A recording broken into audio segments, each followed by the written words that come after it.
पशुपति व्रत की महत्वता दर्शाई। अब पशुपति व्रत को समझ लेना। कई माताएं गलती करती हैं, कई माताएं व्रत को नए नए तरह से करती हैं। कोई कुछ बताता है, कोई कुछ बताता है, कोई कुछ बताता है। उस व्रत को आप समझ लीजिए, पशुपति व्रत। पशुपति व्रत 5 सोमवार का होता है। कितने सोमवार होते हैं अच्छे से समझ लेना। 5 सोमवार का व्रत है। आज अष्टमी का दिन आप लोग अच्छे से समझ लोगे तो आपको फिर कोई ये नहीं होगा कि मैंने व्रत करा और मेरा काम क्यों नहीं हुआ। उसमें अपने को अपनी गलती छांटना है कि गलती कहां हो गई। पशुपति व्रत 5 सोमवार का होता है। बीच में किसी सोमवार पर यदि एकादशी पड़ जाए या कोई तीज पड़ गई या कोई त्योहार पड़ गया, कोई नवरात्रि का व्रत कर रहे हो या कोई त्योहार का व्रत कर रहे हो या कोई तिथि का व्रत कर रहे हो और उस दिन सोमवार पड़ गया, अब आपने विचार करा कि मेरा पशुपति का भी व्रत है और साथ में तीज का भी व्रत है, तो कौन सा व्रत करूं मैं। तो उस समय पर आपको पशुपति व्रत छोड़ देना चाहिए। फिर आप तीज का व्रत कर लो या चतुर्थी का करती हो तो चतुर्थी का करो, छठ का करती हो तो छठ का करो, नवरात्र के व्रत करती हो तो नवरात्र के करो। 5 व्रत पशुपति होते हैं।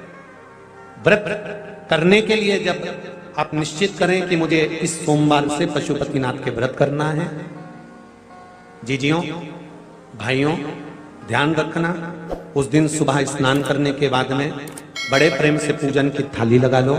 उसमें चंदन, अबीर, गुलाल, जो भी आप रखना चाहें, रौली, चावल, मूली, जनेऊ, पंचामृत, चाहो तो अलग अलग ले जाओ, चाहो तो एक साथ मिलाकर ले जाओ।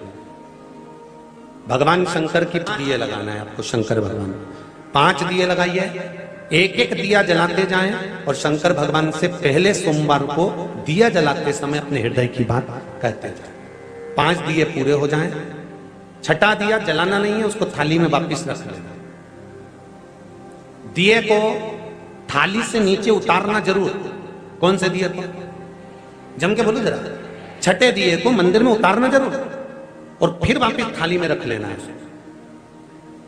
प्रसाद 2 हिस्से मंदिर में छोड़ना है, एक हिस्सा थाली में रख के ले आना है। पूजन कर कर बाबा को निवेदन कर कर वापिस आइए। शाम को जब घर में प्रवेश करो, सीधे हाथ की ओर घर में अंदर जाते समय अपना जो राइट हैंड हो, अपना जो सीधा हाथ हो, उस ओर बैठो और बैठने के बाद उस दिए को प्रकट कर लो, प्रज्वलित कर लो। वहां पर भी शिव जी से प्रार्थना करो, हमारा यह कार्य है सफल करिएगा। बाबा से निवेदन करके घर के अंदर प्रवेश कर जाओ। भोजन जब जीमने के लिए बैठो, भोजन करने के लिए बैठो, सबसे पहले जो प्रसाद लेकर आए हो उस प्रसाद को खाइए। जो प्रसाद आप लेकर आए उस प्रसाद में से किसी को नहीं देना है आपको, अकेले खाना।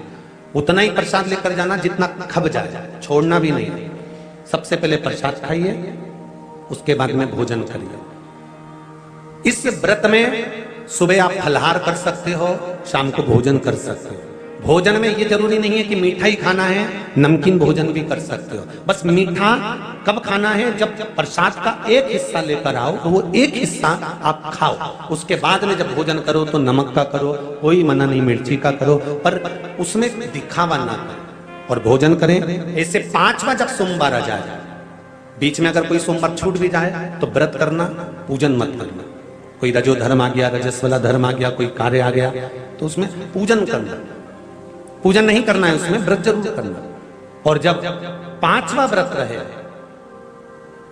और 5वां व्रत जब रहे तो उस 5वें व्रत में जब सुबह पूजन कर आओ, शाम को पूजन करो, तो शाम को भगवान पर 108 या तो चावल के दाने, मूंग के दाने या बेलपत्र या फूल की पत्ती, जो भी 108 चढ़ा सकते हो भगवान को चढ़ाकर एक श्रीफल 11 रुपए उस पर रखकर शिव जी से निवेदन कर कर घर पर आ जाइए, दिया लगाइए और बाबा से निवेदन कर कर प्रसाद पाइए। अगर नियम से कर लिया तो मेरा विश्वास कहता है 5 सोमवार के अंदर ही आपका काम हो जाएगा, 5वें तक पहुंचोगे। ये शिव कृपा। श्री शिवाय नमस्तुभ्यम, हर हर महादेव, जय महाकाल। मित्रों, आज के इस वीडियो में गुरुजी ने पशुपति व्रत की संपूर्ण विधि बताई। अगर आपने यहाँ तक वीडियो देखा है तो आप अच्छी तरह से समझ गए होंगे कि आपको पशुपति व्रत कैसे करना चाहिए और इसके व्रत के करने से क्या फल आपको मिलता है। पशुपति व्रत बहुत ही चमत्कारी व्रत है। यह व्रत करने से आपकी हर मनोकामना पूरी होती है। चाहे आपकी नौकरी से संबंधित मनोकामना हो, चाहे आपके बच्चों की शादी से संबंधित मनोकामना हो, चाहे आपकी व्यापार से संबंधित मनोकामना हो, चाहे आपकी किसी रोग से संबंधित मनोकामना हो, किसी भी प्रकार की अगर आपकी मनोकामना है तो पशुपति व्रत करने से अवश्य पूरी होती है। पर यह व्रत आपको पूरा नियम से करना होता है। अगर हम एक भी गलती कर देते हैं तो इस व्रत का फल हमें नहीं मिलता। इसलिए जब भी आप पशुपति व्रत करें तो सबसे पहले अच्छी तरह से समझ लें कि आपको कैसे ये व्रत करना है। पशुपति व्रत आपको 5 सोमवार करना होता है। किसी भी सोमवार के दिन आप ये व्रत शुरू कर सकते हैं। जरूरी नहीं है कि आपको यह व्रत लगातार करना है। मान लीजिए आपने पहले और दूसरे 2 सोमवार लगातार कर लिए, तीसरे सोमवार आप किसी कारणवश व्रत नहीं भी कर पाए तो अगला व्रत आप चौथे सोमवार कर सकते हैं। कहने का मतलब यही है कि आपको 5 सोमवार संपूर्ण करने हैं।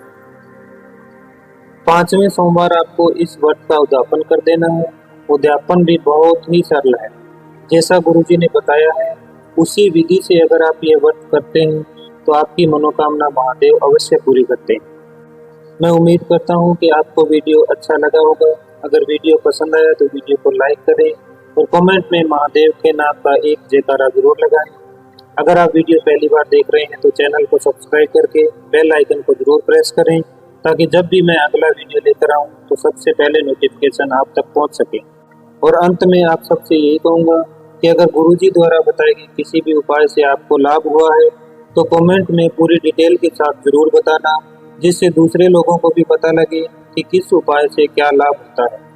आज के वीडियो में इतना ही। मिलते हैं किसी अगले वीडियो में नए उपाय के साथ। श्री शिवाय नमस्तुभ्यम। हर हर महादेव। जय महाकाल।